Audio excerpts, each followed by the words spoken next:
Hello, ladies and gentlemen. This is Eddie Marcus one more time. Thought I'd make a statement on this Metoo movement and how it is affecting our society, to understand that men have been engaging in these types of activities since the beginning of time. It's a culture thing. People over the centuries have been undressing from this type of activity. Some people are doing it faster than others, and some people still got it in the blood. And so these things still happen, and yet we find that various groups of people who you thought might not have been engaging in these kinds of things are doing it. And so the exposure is doing more to straighten this thing out now than any amounts of money that can be paid. But anyway, people can still exploit it. It reminds me of a time when I was in the Navy. I'm a Navy man. I had done my training in San Diego. So I went to boot camp. And then for my schooling, I also stayed there in San Diego for my schooling, for my specialty. And I was going to be sent over in one of these man's oceans out there someplace, but I had to be over in Treasure Island in San Francisco, waiting until I get mustered out. So one day, I went over to San Francisco, just hanging out, kicking it, you know. And a Navy man in a strange town and looking for some kind of communication, looking for a girl. And so all of a sudden I see this girl walking down the street, and she is fantastic. So immediately I run into a store and buy a bouquet of flowers, and I come back and I give her these flowers, and she starts going, "Ah, get away, get these flowers away from me."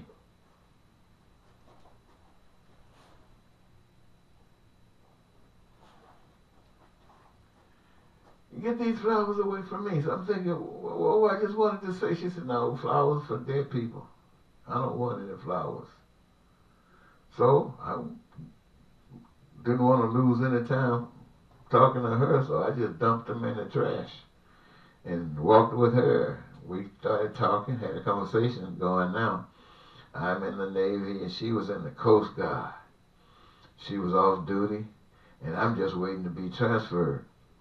So I believe, if I'm not mistaken, she had to go on duty later on this evening.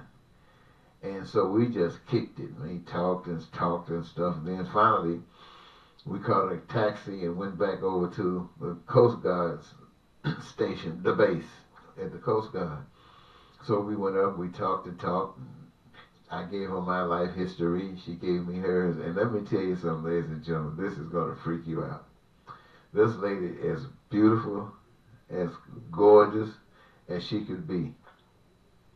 She was from Detroit, Michigan. I can't even remember her name now. It's a shame that I can't remember her name, but she's from Detroit. And she had her man that she was crazy about in Detroit. Now I'm going to tell you, and you can agree with me, many of you know exactly what I'm talking about. Some women can go off the rock. This guy apparently had cheated on this girl, and she found out about it. And to get revenge, she knew this guy liked her, but to get even with him, she decided to separate herself from him. At least that's what she told me. It could have been a lot of other motivations going on, but that's what she told me. To get even, she went and joined the Coast Guard. Now she's away, could possibly be around all kinds of men, not around him, but he got to wonder about what she is doing.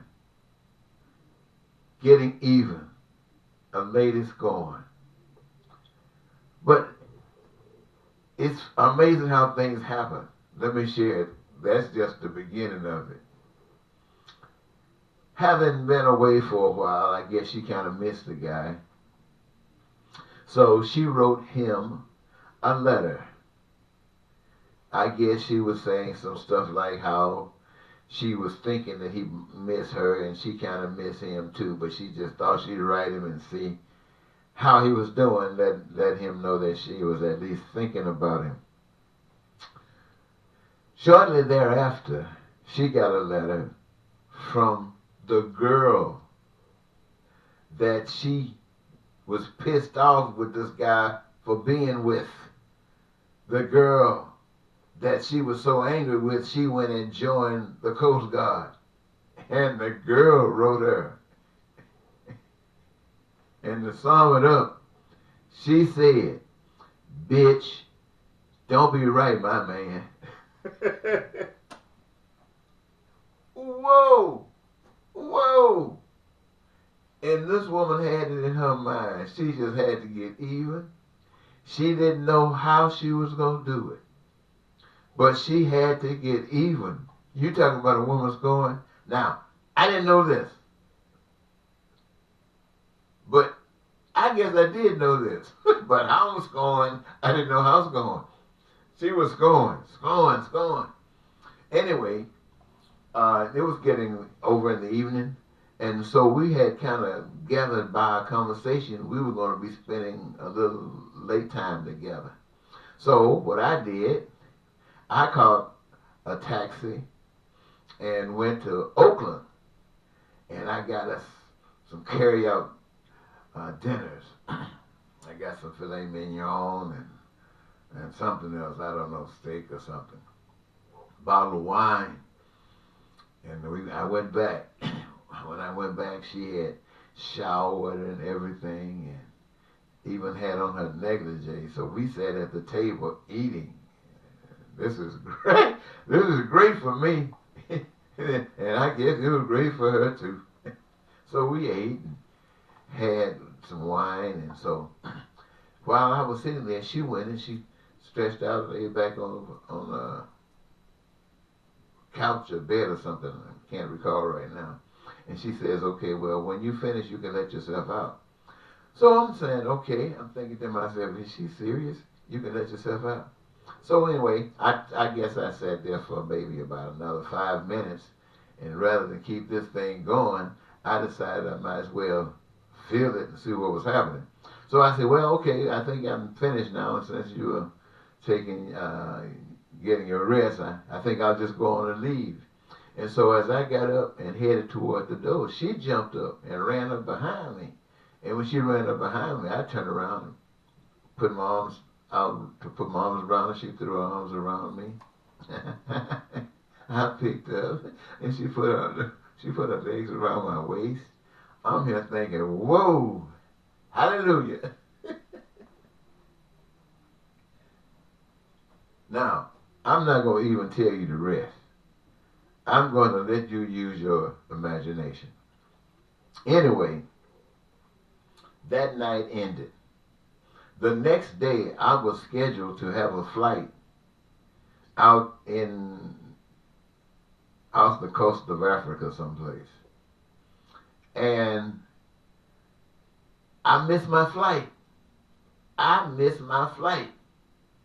But I wasn't going to go back and try to have a repeat of the day before, because the day before was a memory. You don't even think you can repeat, but you just want to hang on to it. Plus the fact I didn't want to miss my flight again. So the next day, the following day, I'm in the head, freshening up, getting ready to get a bus out so I can go to the airport and get out of there. While I'm there, there's some guys come in with nice suits and stuff, and they said, "We're looking for Eddie Marcus. Is that Eddie Marcus here?" And I'm turning around. I said, "Yeah, I'm Eddie Marcus." So they said, "Well, we'd like to talk to you for a minute." We're from Navy Intelligence. And I'm thinking the first thing came to my mind, oh my God, what has she done? And how can I cover for her? I didn't have any idea what in the world she had done. But I know I had met her. She was a friendly girl. I liked her. And whatever I could do to protect her from anything that she might have done that might have been crazy, but not too crazy, I was going to stand up for her. But they just told me they wanted me to talk to her. They didn't tell me just exactly what it was. So I went over to the station with them. And so they began to tell me that this girl had come to them and reported them that I had taken advantage of her. And she was going through all kinds of changes. She was crying, threatening to raise all kinds of sand. And she had to just go home to maintain her peace of mind.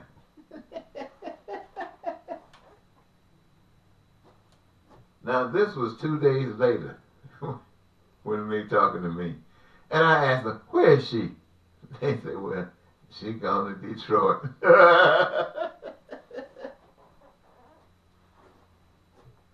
Then I knew exactly what had happened. I didn't know that she was that scorned. I didn't know that she was that scorned, that she would exploit the situation that we were engaged in so she can go back home and confront